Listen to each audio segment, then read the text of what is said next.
Welcome back. ಇನ್ನು ರಾಜಕಾರಣದ ಮೇಲೆ, ರಾಜಕೀಯ ಮುಖಂಡರ ಮೇಲೆ ಈ ಚೂಡಾಮಣಿ ಸೂರ್ಯಗ್ರಹಣ ಯಾವ ತರ ಪ್ರಭಾವ ಬೀರಬಹುದು? ನಾಳೆ ಚೂಡಾಮಣಿ ಸೂರ್ಯಗ್ರಹಣ ಹಿನ್ನೆಲೆಯಲ್ಲಿ ವೃಶ್ಚಿಕ ರಾಶಿಯವರಿಗೆ ಅಶುಭ ಫಲ ಇದೆ ಅಂತ ಜ್ಯೋತಿಷ್ಯ ಶಾಸ್ತ್ರ ಹೇಳ್ತಾ ಇದೆ.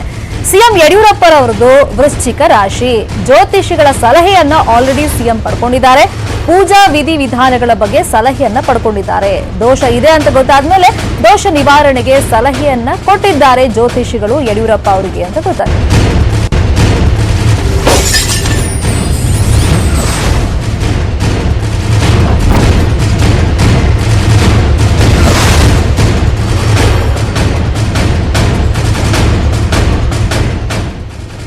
ಸಿಎಂಗೆ ಗ್ರಹಣ ಗಂಡಾಂತರ ಹಂಗಾದ್ರೆ ಇದೆಯಾ? ದೋಷ ಇದೆ ಅಂತ ಗೊತ್ತಾದ ತಕ್ಷಣ ಜ್ಯೋತಿಷಿಗಳ ಬಳಿಯಲ್ಲಿ ಸಲಹೆಯನ್ನ ಪಡ್ಕೊಂಡಿದ್ದಾರೆ. ದೋಷ ನಿವಾರಣೆಗೆ ಯಾವ ತರ ಪೂಜಾ ವಿಧಿ ವಿಧಾನಗಳನ್ನ ನಾವು ಅನುಸರಿಸಬೇಕು ಅಂತ ಸಲಹೆಯನ್ನ ಪಡ್ಕೊಂಡಿದ್ದಾರೆ ಅಂತ ಗೊತ್ತಾಗ್ತಾ ಇದೆ.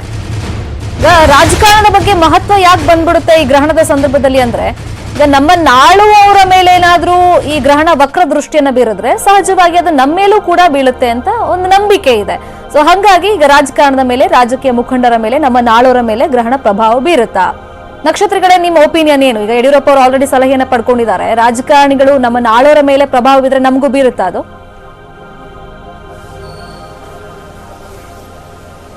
ಅಲ್ಲ, ನಿಸರ್ಗದ ಮೇಲೆಯೇ ಇದರ ಪರಿಣಾಮ ಇದೆ ಅಂತಂದ ಮೇಲೆ ನಿಸರ್ಗದ ಒಳಗಿರುವ ನಮ್ಮ ಮೇಲೆ ಪರಿಣಾಮ ಇರುವಂತದ್ದು ಸ್ಪಷ್ಟವೇ. ಒಂದು. ಎರಡನೇದಾಗಿ ಏನು ಅಂತಂದ್ರೆ, ನೇರವಾಗಿ ಗ್ರಹಣದ ಪರಿಣಾಮಗಳನ್ನ ಆಗಲೇ 6 ರಾಶಿಗಳ ಮೇಲೆ ಬೀಳ್ತದೆ ಅನ್ನುವಂತದ್ದನ್ನ ಆಚಾರ್ಯ ಹೇಳಿದ್ರು.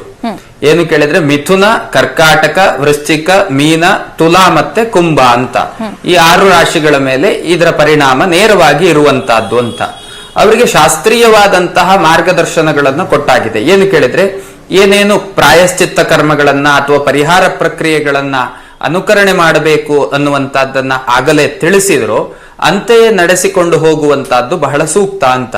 ಇನ್ನೊಂದು, ನೇರವಾಗಿ ಖಗೋಳದ ವಿದ್ಯಮಾನ ನಿಸರ್ಗದ ಮೇಲೆ ಪರಿಣಾಮಕಾರಿಯಾಗಿ ಬೀಳುವುದರಿಂದ ಇದು ಒಂದಿಷ್ಟು ಭಾಗಗಳನ್ನ ವ್ಯಾಪಿಸಿಕೊಂಡಂತೆ ಪ್ರಾಕೃತಿಕವಾಗಿ ರಾಜತಾಂತ್ರಿಕವಾದಂತಹ ವ್ಯವಸ್ಥೆಯಲ್ಲಿ ಇದು ಪರಿಣಾಮಕಾರಿಯೇ, ಅದರಲ್ಲಿ ಯಾವುದೇ ರೀತಿಯ ಗೊಂದಲಗಳಿಲ್ಲ.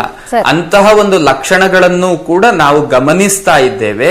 ಏನು ಕೇಳಿದ್ರೆ, ಮನಸ್ಸು, ಬುದ್ಧಿ, ದೇಹದ ಮೇಲೆ ಇದು ಪರಿಣಾಮಕಾರಿಯಾಗುವಂತದ್ದು. ಯಾವುದೇ ದೋಷತೆಗಳಿರ್ಲಿ, ಮನುಷ್ಯನಿಗೆ ಮನಸ್ಸಿನ ಮೇಲೆ ಪರಿಣಾಮ ಆಗುವಂತದ್ದು.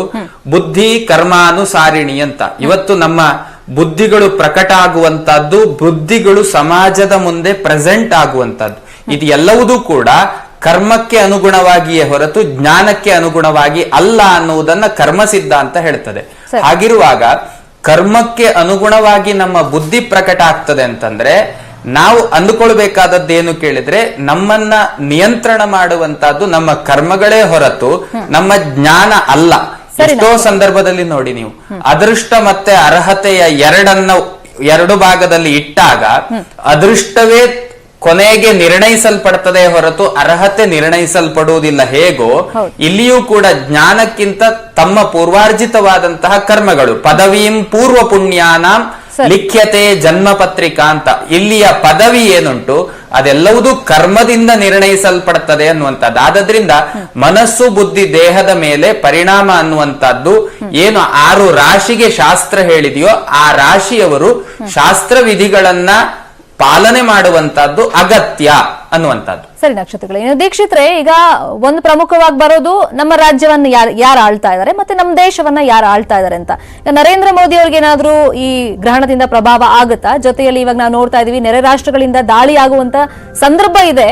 ಬಹುಶಃ ಗೊತ್ತಿಲ್ಲ ಇನ್ ಫ್ಯೂಚರ್ ಏನಾಗುತ್ತೋ, ಅಂತದ್ದೇನಾದ್ರು ಆಗ್ಬಹುದಾ? ಸಂಕ್ಷಿಪ್ತವಾಗಿ ದೀಕ್ಷಿತ್ರ. ಇಲ್ಲ, ಸಾಮಾನ್ಯವಾಗಿ ಈಗ ನಮ್ಮ ದೇಶದ ಪ್ರಧಾನಮಂತ್ರಿಗಳು ಅನುರಾಧ ನಕ್ಷತ್ರ ವೃಶ್ಚಿಕ ರಾಶಿ, ನಮ್ಮ ಮಾನ್ಯ ಮುಖ್ಯಮಂತ್ರಿಗಳು ಯಡಿಯೂರಪ್ಪನವರು ಅನುರಾಧ ನಕ್ಷತ್ರ ವೃಶ್ಚಿಕ ರಾಶಿ. ಈಗ ನಂದು ಕೂಡ ಜ್ಯೇಷ್ಠ ನಕ್ಷತ್ರ ವೃಶ್ಚಿಕ ರಾಶಿ. ಆದರೆ ನನ್ನ ಲೆವೆಲ್ನಲ್ಲಿ ನಮ್ಮ ಮನೆ, ನಮ್ಮ ಸಂತದವರು, ನಮ್ಮ ಭಕ್ತರು ಇಷ್ಟು ಮಾತ್ರ ನಮಗೆ ನೋವಿರುತ್ತೆ. ಆದರೆ ಒಂದು ದೇಶವನ್ನು ಆಳುವಂತಹ ಮಂತ್ರಿಗಳು, ರಾಜ್ಯವನ್ನು ಆಳುವಂತಹ ಮಂತ್ರಿಗಳಿಗೆ ಇಡೀ ರಾಜ್ಯದ ಮೇಲೆ, ಇಡೀ ದೇಶದ ಮೇಲೆ ಅವರಿಗೆ ಪ್ರಭಾವವನ್ನು ಬೀರುವಂಥ ಪರಿಸ್ಥಿತಿ ಇರುತ್ತೆ. ಅದರಲ್ಲಿ ಮುಖ್ಯ ಉದಾಹರಣೆ, ಈಗ ನಮ್ಮ ಮಾನ್ಯ ಯಡಿಯೂರಪ್ಪನವರಿಗೆ ಒಳಸಂಚು ನಡೀತಾ ಇದೆ. ಈ ಒಳಸಂಚಿನಿಂದ ಅವರು ಈ ಕರೋನಾ ಬಗ್ಗೆ ಚಿಂತಿಸ್ತಾರೋ, ದೇಶದ ಆರ್ಥಿಕದ ಬಗ್ಗೆ ಚಿಂತಿಸ್ತಾರೋ, ಇಲ್ಲ ನಮ್ಮ ರಾಜ್ಯದಲ್ಲಿರೋ ಮಂತ್ರಿಮಂಡಲದ ಬಗ್ಗೆ ಚಿಂತಿಸ್ತಾರೋ ಅವ್ರಿಗೊಂದು ದೊಡ್ಡ ಯೋಚನೆ ಆಗಿರುತ್ತೆ. ಅದೇ ರೀತಿಯಾಗಿ ಪ್ರಧಾನಮಂತ್ರಿಗಳು ಕೂಡ ಈಗ ನಮ್ಮ ದೇಶದಲ್ಲಿ ಇಷ್ಟು ದಿನ ಇಲ್ದಿದ್ದಂತಹ ಚೈನಾದ ಒಂದು ಗಲಾಟೆ ಶುರುವಾಗಿದೆ, ನೇಪಾಳದೊಂದು ಗಲಾಟೆ ಶುರುವಾಗಿದೆ, ಆರ್ಥಿಕವಾಗಿ ಬಹಳಷ್ಟು ಚಿಂತೆ ಹೊರಗ್ತಾ ಇದೆ.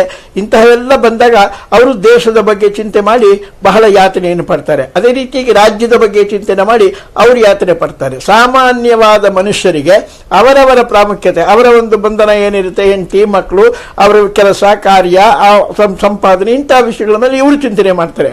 ಹಾಗೆ ಆ ಮಿಥುನ ರಾಶಿಯವರಿಗೆ ಏನು ಬಂದಿದೆ ಈಗ, ಅದಲ್ಲದೆ ಈ 6 ರಾಶಿಗಳು ಏನಿದೆ ಎಲ್ಲರಿಗೂ ಚಿಂತನೆಗಳು ಬರುತ್ತೆ. ಈ ಚಿಂತನೆಗಳಿಗೆಲ್ಲ ಉಪಯೋಗ ಯಾವುದಪ್ಪ ಅಂದ್ರೆ, ನಮಗೆ ಬೇಕಾದಾಗ ಸಂಕಟ ಬಂದಾಗ ವೆಂಕಟರಮಣ, ಆ ರೀತಿಯಾಗಿ ನಮ್ಮ ಈ ಸಂಕಟಗಳಿಗೆಲ್ಲ ಪರಿಹಾರ ಆಗಬೇಕು ಅಂದ್ರೆ ಆ ಪರಮಾತ್ಮನ ಅನುಗ್ರಹ ಬೇಕು. ಆ ಪರಮಾತ್ಮನನ್ನ ನಾವು ಮೊರೆ ಹೋದಾಗ ಖಂಡಿತವಾಗ್ಲೂ ನಮ್ಮೆಲ್ಲ ಸಂಕಟಗಳು ನಮ್ಮಿಂದ ದೂರವಾಗುತ್ತೆ. 3 ಜನರ ಹತ್ರ ಒಂದು ಕ್ವಿಕ್ ಆಗಿ ಆನ್ಸರ್ ನಾನು ಕೇಳಕ್ ಬಯಸ್ತಾ ಇದ್ದೀನಿ. ಫಸ್ಟ್ ಜಯರಾಮ್ ಆಚಾರ್ಯರೇ, ಈಗ ವಿಜ್ಞಾನಿಗಳು ಮತ್ತೆ ಜ್ಯೋತಿಷ್ಯ ಶಾಸ್ತ್ರ ಈ ಪರಸ್ಪರ ನಾವು ನೋಡ್ತಾ ಇದೀವಿ. ಈ ಗ್ರಹಣದ ಸಂದರ್ಭದಲ್ಲಿ ಬಂದಾಗ ತರ್ಕಗಳು ಚರ್ಚೆಗಳು ಜೋರಾಗೆ ನಡೆಯುತ್ತೆ. ಈಗ ನೀವು ನಾಳೆ ಗ್ರಹಣನ ನೋಡ್ತೀರಾ ಸುರಕ್ಷತಾ ಕ್ರಮಗಳನ್ನ ಕೈಗೊಂಡು?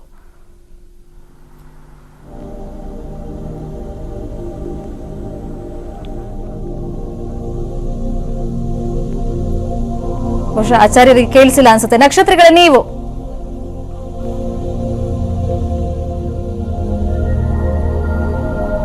ಇಲ್ಲಿ ತನಕ ಈ ಸೂರ್ಯಗ್ರಹಣದ ಬಗ್ಗೆ ಸಂಕ್ಷಿಪ್ತವಾಗಿ ಮಾಹಿತಿಯನ್ನ ಕೊಟ್ಟಿದ್ದಾರೆ, ವಿಶ್ಲೇಷಣೆಯನ್ನ ಮಾಡಿದ್ದಾರೆ. ಧನ್ಯವಾದಗಳು 3 ಜನಕ್ಕೆ. ಸೊ ಒಟ್ಟಿನಲ್ಲಿ ನಾಳೆ ಚೂಡಾಮಣಿ ಸೂರ್ಯಗ್ರಹಣ ಆಗ್ತಾ ಇದೆ. ಬೆಳಗ್ಗೆ 10 ಗಂಟೆಯಿಂದ ಆರಂಭವಾಗಿ 1:15 ತನಕ ಇರುತ್ತೆ. ಈ ಸುದೀರ್ಘವಾದಂತ ಸೂರ್ಯಗ್ರಹಣದಲ್ಲಿ ಏನ್ ಮಾಡಬೇಕು ಏನ್ ಮಾಡಬಾರ್ದು ಅಂತ ಸಲಹೆ ಸೂಚನೆಯನ್ನ ಜ್ಯೋತಿಷ್ಯ ಶಾಸ್ತ್ರ ಏನ್ ಹೇಳುತ್ತೆ ಅನ್ನೋದನ್ನ ನಮ್ಮ ಗೆಸ್ಟ್ಗಳು ವಿವರಣೆಯನ್ನ ಕೊಟ್ಟಿದ್ದಾರೆ. ವಿಜ್ಞಾನಿಗಳು ಹೇಳೋದು ಇದು ಅಪರೂಪದಲ್ಲಿ ಅಪರೂಪ ಆಗಿರುತ್ತೆ. ಸಾಕಷ್ಟು ವರ್ಷ ಆದ್ಮೇಲೆ ಇದು ಆಗಸದಲ್ಲಿ ಘಟಿಸುತ್ತೆ. ಹಾಗಾಗಿ ಈ ಒಂದು ಕುತೂಹಲವನ್ನ ಕಣ್ತುಂಬಿಕೊಳ್ಳೋಕೆ ನೀವು ಸುರಕ್ಷತಾ ಕ್ರಮಗಳನ್ನ ಕೈಗೊಂಡು ನೋಡಿ ಅಂತ. ಇದು ಈ ಹೊತ್ತಿನ ವಿಶೇಷ. ನೋಡ್ತಾ ಇರಿ News 18 ಕನ್ನಡ. ಜಾಲ ನಮ್ಮದು, ಬಲ ನಿಮ್ಮದು.